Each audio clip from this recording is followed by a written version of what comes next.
This man, Yuval Noah Harari, is the lapdog of the World Economic Forum. When people talk about globalists, this is the guy who is the intellectual propagator of globalism. And I'm not talking about it as a conspiracy, I'm talking about it as the self-described ideology of globalists. And that's globalism in action. If you like the World Cup, you're already a globalist.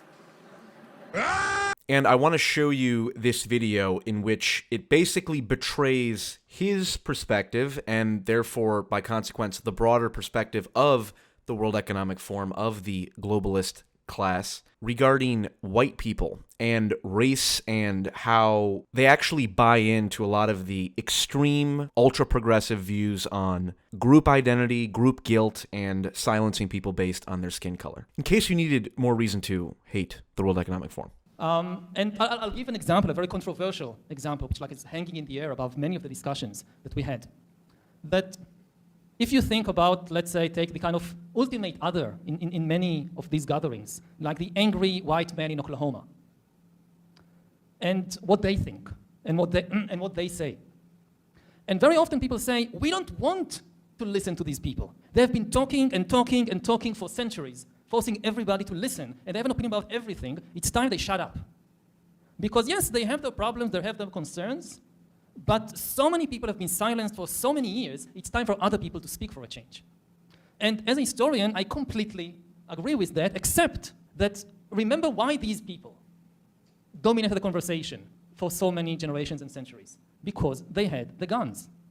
So as a historian, he agrees that because certain people's ancestors had power, it is justified for the descendants of those ancestors to not be listened to or something, even if they as individuals don't have power. That's group guilt. That's saying, oh, well, a small number of white people in the past had a lot of power, so now any individual white person, regardless of whether or not they actually have power, they need to stop talking now. And of course, this is my favorite part. The only objection he has to this mentality is that, well, we don't want to talk down and silence, angry white men because that's kind of dehumanizing. It's because they have guns, and it's not in our self-interest to do so. Brilliant, really, brilliant.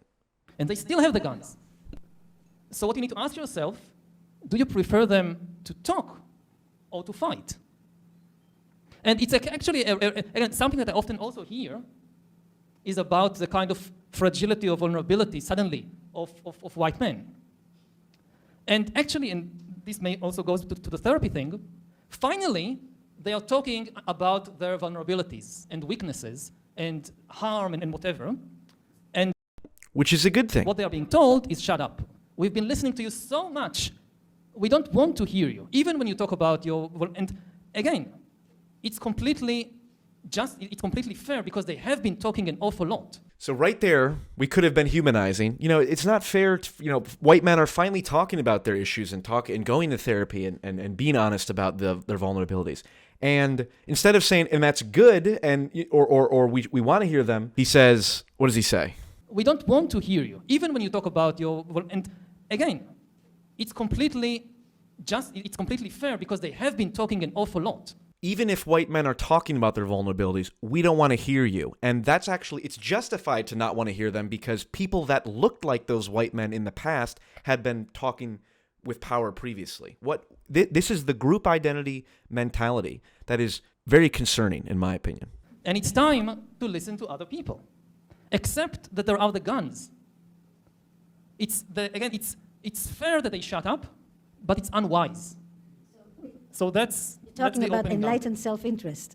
It's fair that they shut up, but it's unwise. Okay, now the best interpretation of what Yuval is doing is he actually has empathy for white men, God forbid, and he recognizes that a lot of people don't, and so he's, like what Esther Perel just said, speaking in a cynical sort of way to say, I'm going to appeal to you, the audience, who doesn't have any patience for white men. I'm appealing to your own interests so that you maybe start to have some empathy and give room for conversation. That's the best interpretation of what I can see going on. And maybe it's true, maybe it's not, but I just thought it was interesting to see this interview and have it betray the thought process and the ideology that the World Economic Forum, the globalist class, believes in. And it's something to consider in trying to understand and predict the political landscape. in the coming years, which is going to be very bumpy, and we're all going to feel it one way or another. So, anyway, good luck and Godspeed.